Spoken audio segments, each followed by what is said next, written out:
Hi friends, இப்போ நம்ம என்ன பண்ண போகிறோன்னா கருப்பு கவுனி கஞ்சி வைக்க போகிறோம்.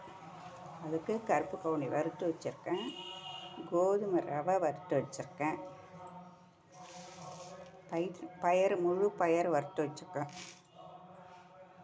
தினையும் வரகும் சேர்ந்து அதுவும் வறுத்து வச்சுருக்கேன். அப்புறம் கொஞ்சமாக மிளகு ஜீரகம் எல்லாத்தையும் போட்டு மிக்சியில் கஞ்சி பொடி பிடிக்க போகிறோம். இப்போ நம்ம காட்டுறேன். இப்போ எல்லாத்தையும் மிக்சி ஜாரில் போட்டாச்சு, பொடிச்சு எடுத்து கஞ்சி வச்சிடலாம்.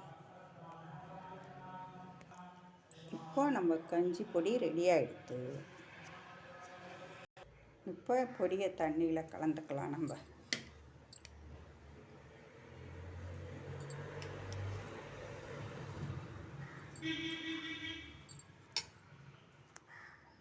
போட்டுக்கலாம், சால்ட் கொஞ்சம் போட்டுக்கலாம். நல்லா கொதிக்கட்டும்,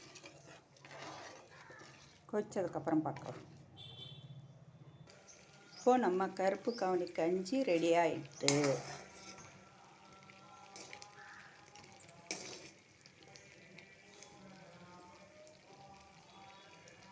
சால்ட்டு போட்டு மோர் விட்டு 2 வெங்காயம் நறுக்கி போட்டு சாப்பிட்டா அமிர்தமாக இருக்கும்.